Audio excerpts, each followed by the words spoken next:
Nah, itu tadi adalah penjelasan tentang jenis-jenis diafragma pada struktur bangunan gedung. Diafragma rigid, diafragma semi kaku, dan diafragma fleksibel. Nah, yang ternyata pada diafragma semi kaku dan fleksibel itulah kondisi diafragma yang mengalami bending atau membengkok ke arah bidangnya. Jadi, saya juga baru tahu ternyata lantai itu tidak hanya melendut ke arah gravitasi karena bawah, tapi juga ada defleksi ke arah lateral akibat beban beban lateral lencana seperti dari beban gempa gitu. Yang benar-benar saya baru tahu. Dan saya baru sadar ternyata plat yang seluas itu sebesar itu bisa membengkok seperti itu gitu ya. Dan tadi juga sudah dijelaskan bagaimana cara permodelannya. Untuk yang diafragma fleksibel itu dimodelkan dengan inersia penampang retak yang sangat kecil, hingga 0,2 gitu ya. Sedangkan untuk pemodelan rigid dan semi rigid lakukan langsung dari program analisis struktur. Jika kita tidak memilih pilihan semi kaku, maka di program analisis struktur kita itu defaultnya adalah diafragma yang kaku seperti itu. Nah, next mari kita mulai masuk ke analisis gaya desain dari diafragmanya. Gitu ya. Pertama, kita harus tahu bagaimana cara mendapatkan berat diafragmanya saja tanpa berat kolom gitu ya. Ada dua cara, bisa secara manual secara menggunakan Excel atau bisa dari program analisis struktur gitu. Berikut ini adalah selengkapnya. Nah, kembali ke sini tentang gaya desain diafragma. Seperti yang sudah saya sampaikan di awal tadi, apa itu WI dan apa itu FI, apa itu WPX ya. Nah, ini saya berikan kalian ilustrasinya yang paling jelas itu seperti ini. Nah, ini dia. Karena SNI gempa kita mengacu pada ASCE 716 dan di sini ada sampel perhitungannya dari NEHRP ya, tahun 2016 seperti itu. Nah, ini kelihatan jelas ini. Apa itu FI, apa itu WI. Seperti yang saya sampaikan, benar, WI itu adalah berat tingkat. Berat tingkat itu artinya berat plat, berat balok, serta berat setengah kolom ke atas dan ke bawah. Ini adalah WI. Sedangkan F itulah gaya gempa, gaya gempa per tingkat gitu. Tentu saja gambar ini itu kan diperoleh dari analis gaya static equivalent gitu ya. Nah, kalau kita menggunakan gaya dinamik, nanti kan saya ajarkan dari mana kita bisa mendapatkan nilai F ini gitu. Karena defaultnya yang namanya analis dinamika struktur itu tidak bisa mendapatkan nilai gaya tingkat ini gitu. Kita hanya dapat gaya displacement struktur. Nah, tapi ada caranya. Dari displacement struktur itu muncullah gaya geser tingkat, dan gaya geser tingkat itu nanti bisa kita hitung gaya lateral tingkatnya gitu.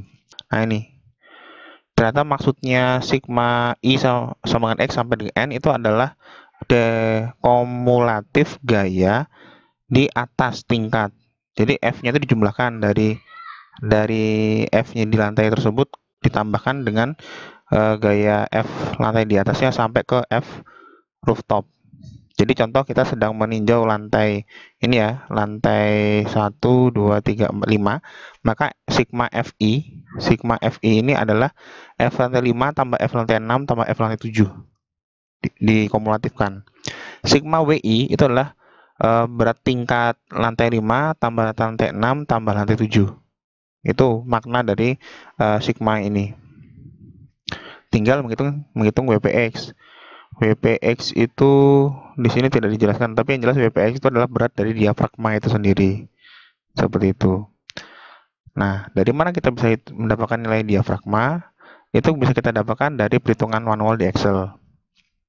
Dari berat lantai dikurangi unsur kolom, gitu ya.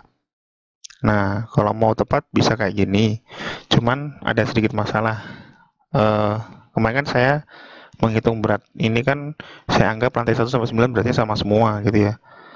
Gitu, lantai 1 sampai 9 sama semua, padahal realitanya lantai 1 saya itu menggunakan struktur yang diperbesar karena persoalan pi delta kemarin. Gitu. Ya itu aja sih. Sebenarnya ya bisa tetap bisa sih. Kalau mau secara manual tinggal yang lantai 1 balok balok dan kolomnya diganti karena dimensinya 2 itu yang sangat berubah signifikan gitu ya. Itu boleh pakai dengan cara manual. Intinya berat tingkat dikurangi dengan berat kolom. Nah, kalau mau dari program analisis struktur, caranya kita menggunakan lagi yang namanya session cut gitu ya.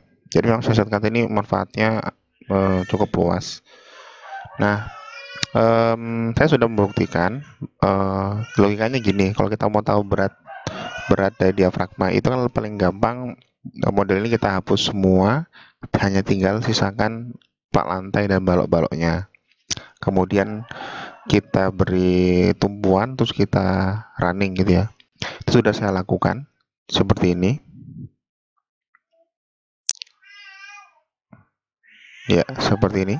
Nah, ini kan cara paling akurat untuk menghitung berat diafragma kan seperti ini gitu ya. Jadi dibikin hanya lantainya saja dan balok saja, terus kasih tumpuan di running gitu.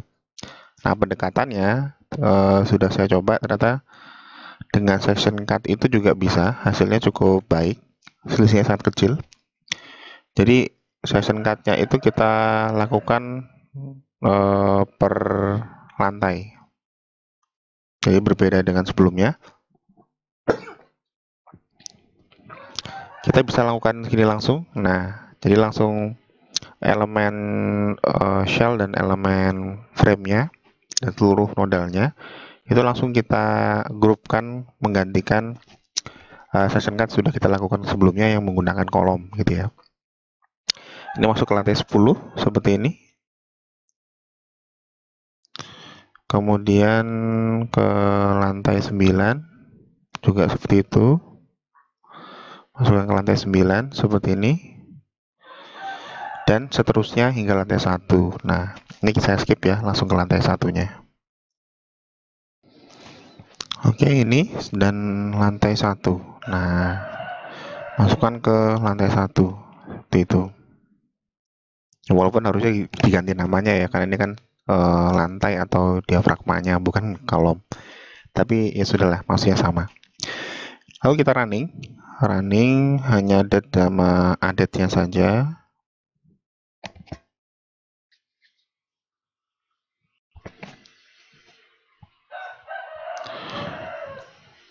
Ya, hasilnya sudah ada seperti ini.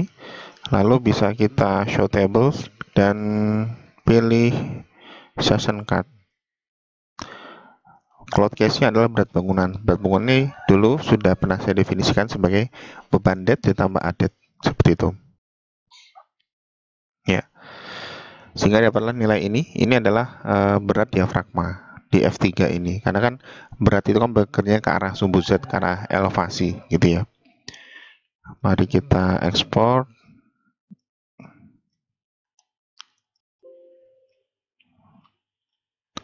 Lalu kemudian kita urutkan dari lantai 10 ke lantai 1 seperti ini.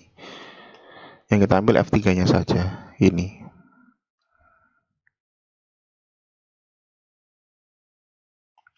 Ini WPX.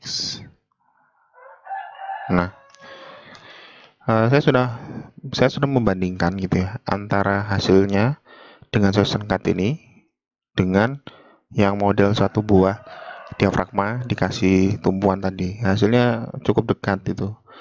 Errornya itu masih di bawah 5%, jadi masih bisa kita gunakan.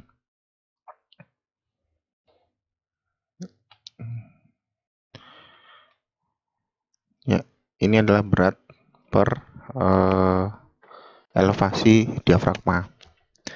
Terlihat ya, jadi kalau berat diafragma itu dia lebih ringan daripada berat tingkat, karena unsurnya hanya plat dan balok saja, tidak ada kolomnya sama sekali.